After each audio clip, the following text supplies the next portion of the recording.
పాపం వల్లభనేని వంశీ జగన్ను నమ్మి మోసపోయారా? గన్నవరం టికెట్ దక్కించుకుంటారా?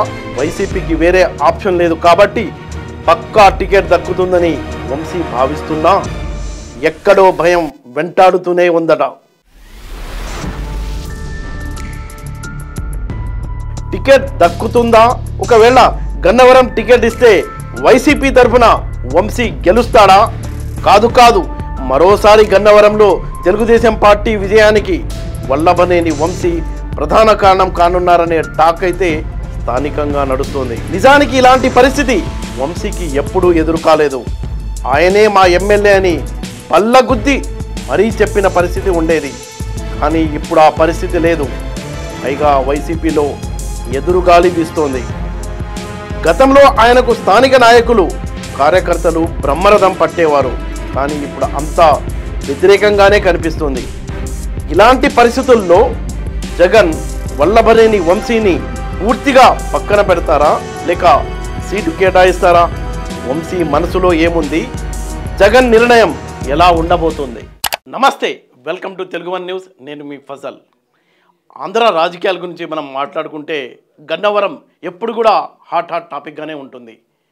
వల్లభనేని వంశీకి ఈసారి టికెట్ ఇస్తారా లేదా అనే డౌట్ ఎందుకు వచ్చిందంటే, పార్థసారథికి ఆయన్ను గన్నవరం వెళ్ళమని చెప్పడం, ఆయన ఇష్టపడకపోవడం, ఆయన పార్టీ నుంచి కూడా వెళ్ళిపోవడంతో ఆ డౌట్ చాలా గట్టిగా పబ్లిక్లో వెళ్ళిపోయింది.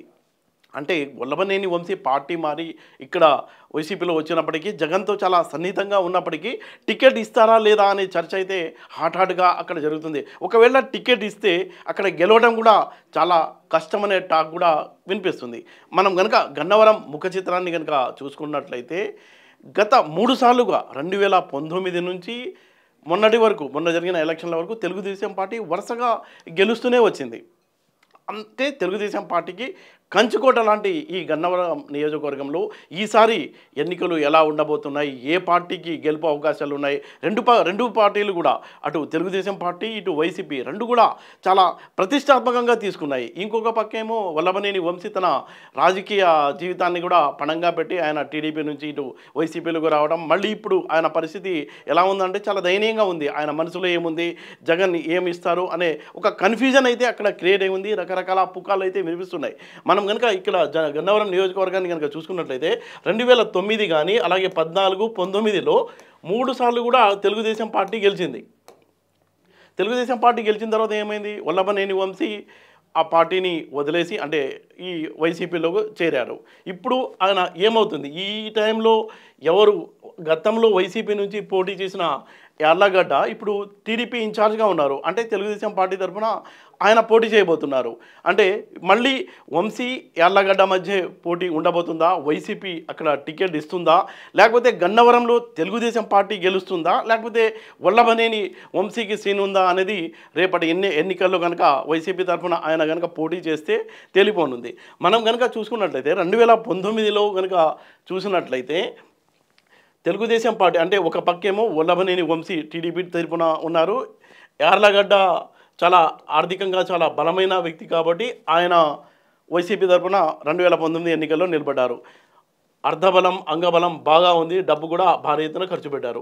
అయితే కాపు ఓట్లు కూడా మొత్తం వైసీపీకి అనుకూలంగా పడ్డాయి 2019 ఎన్నికల్లో.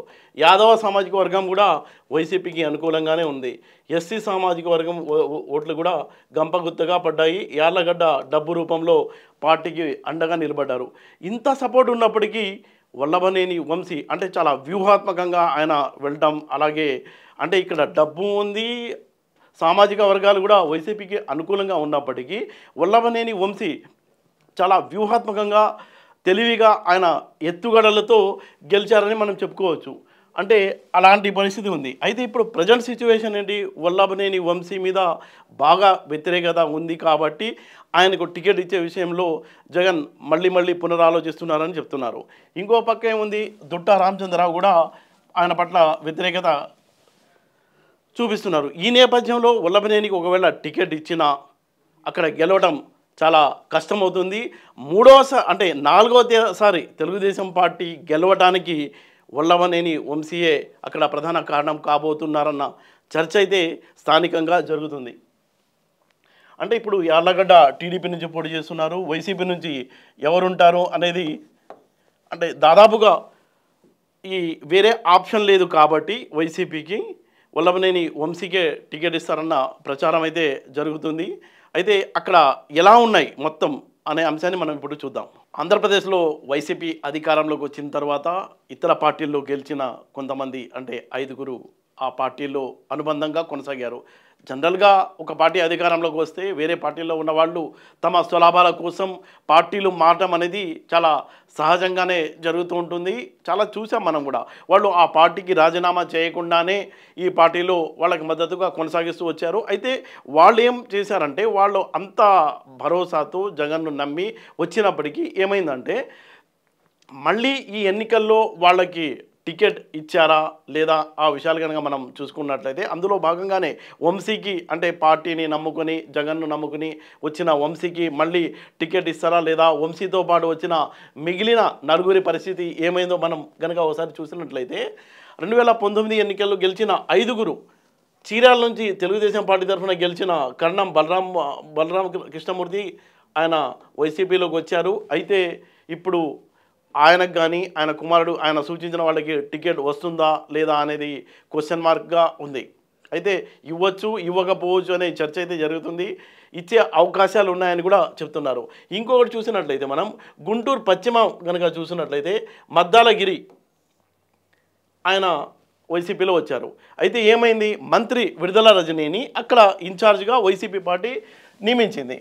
అంటే దీన్ని బట్టి మనకు అర్థమవుతుందంటే పార్టీ మారి వైసీపీలోకి వచ్చిన మద్దాలగిరి పరిస్థితి పొలిటికల్గా అంటే ఆయనకు టికెట్ లేదు, ఆయన క్లోజ్ అయిపోయింది ఆయన మాట. ఇంకొకటి 3rd నెంబర్గా గన్నవరం నుంచి టీడీపీ తరఫున గెలిచిన వంశీ వల్లభనేని వైసీపీతోనే ఆయన మద్దతుదారుగా కొనసాగుతున్నారు. అయితే ఆయన మీద చాలా కన్ఫ్యూజన్ ఉంది. టికెట్ ఇస్తారా లేదా, ఇస్తే మళ్ళీ గెలుస్తారా లేదా, బాగా నెగిటివ్ ఉంది. కానీ ఉన్నప్పుడున్న నేపథ్యంలో ఎందుకు ఇవ్వాలి? ఐపాక్ అయితే స్పష్టంగా చెప్పేసింది అక్కడ అభ్యర్థిని మార్చాలని. ఐపాక్ మాట జగన్ వింటారా లేకపోతే వల్లభనేని వంశీకి గతంలో తాను మాట ఇచ్చిన నేపథ్యంలో ఓడిపోయినా అంటే ఆయనకే టికెట్ ఇస్తారా అనేది కూడా చాలా హాట్గా చర్చ జరుగుతుంది. ఇక విశాఖ కనుక చూసుకున్నట్లయితే దక్షిణ నియోజకవర్గం నుంచి వాసుపల్లి గణేష్ కుమార్ ఈయన పరిస్థితి కూడా అంతే కన్ఫ్యూజన్లో పెట్టారు. ఇంకా క్లియర్ చేయలా, ఇస్తారు ఇవ్వరు అనే కథ అయితే నడుస్తుంది. ఆ సీరియల్ లాగే కొనసాగుతుంది. ఇక జనసేన పార్టీ నుంచి గెలిచి వైసీపీకి అనుబంధంగా కొనసాగిన రాపాకైతే జగన్ చేయించేశారు. ఆయన కూడా ఖాళీ చేసి దాదాపుగా ఇంటి ఆయనకి టికెట్ పోయింది. ఇంకా వేరే జంప్ ఇక్కడ మనం ఇద్దరికైతే క్లియర్ అయిపోయింది. మద్దాలగిరిని రాపాగాని తప్పించేశారు. ఇంకా మిగిలిన ఈ ముగ్గురి పరిస్థితి ఏంటి అంటే వల్లభనేని వంశీ, ఇంకోటి వాసుపల్లి గణేష్ కుమార్, అలాగే కర్ణం బలరాం కృష్ణమూర్తి. వీళ్ళ ముగ్గురికి సీట్ ఇస్తారా మళ్ళీ ఎవరికన్నా చేయిస్తారా అనే దాని మీద చాలా ఉత్కంఠత అయితే వాళ్ళ నియోజకవర్గాల్లో ఉంది. అయితే గన్నవరం కనుక మనం చూసుకున్నట్లయితే చాలా సస్పెన్స్ క్రియేట్ అవుతుంది. ఇక్కడ అందరూ లోకల్గా మాట్లాడుకునేది ఏంటంటే ఒకప్పుడు ఎంత ఉండేది, సార్ గెలుస్తారు అంటే వల్లభనేనికి కార్యకర్తలు కానీ స్థానిక నాయకులు కానీ చాలా అండగా ఉండేవాళ్ళు, అంత బలంగా ఉండేది. కానీ ప్రస్తుత పరిస్థితి అలా లేదు. మొత్తం వైసీపీకి ఒక పక్క ఏమో రాష్ట్ర వ్యాప్తంగా ఎదురుగాలి వీస్తుంది, మరో పక్క ఏమో స్థానికంగా కూడా చాలా యాంటీ ఉండడంతో ఏం జరుగుతుంది అనేది కూడా అక్కడ చాలామంది చాలా ఉత్కంఠగా చెప్పుకుంటున్నారు. అంటే ఒకవేళ వైసీపీ వల్లభనేని వంశీకి గన్నవరం టికెట్ ఇస్తుందా, ఇస్తే అక్కడ గెలిచే అవకాశాలు ఉన్నాయా, గెలిస్తే ఎవరి సత్తా ఏంటి అంటే మనం చూసుకున్నట్లయితే 2009 నుంచి వరుసగా 3 సార్లు తెలుగుదేశం పార్టీ గెలిచింది. అందులో 2 సార్లు వల్లభనేని వంశీ గెలిచారు. అయితే ఇప్పుడు జరిగే 2024 ఎన్నికల్లో ఇప్పుడు అక్కడ తెలుగుదేశం పార్టీ సత్తానా లేక వల్లభనేని ఆయన సొంత సత్తాతో గెలుస్తున్నారా అనే అంశం కూడా తేలిపోతుంది. అంటే చాలా 2 పార్టీలు కూడా తెలుగుదేశం పార్టీ కానీ వైసీపీ కానీ చాలా ప్రతిష్టాత్మకంగా ఇక్కడ తీసుకున్నారు. టోటల్గా ఏపీలో చూసుకున్నట్లయితే గన్నవరం అంటేనే ఒక పొలిటికల్ సెన్సేషనల్గా ఉంటుంది. అక్కడ గెలుపుని చాలా ప్రతిష్టాత్మకంగా తీసుకున్నారు. ఏం జరుగుతుంది అనేది అంటే వంశీ మనసులో ఏముంది, జగన్ ఎలాంటి నిర్ణయం తీసుకోబోతున్నారన్న చర్చ అయితే రాష్ట్రంలో హాట్గా నడుస్తుంది.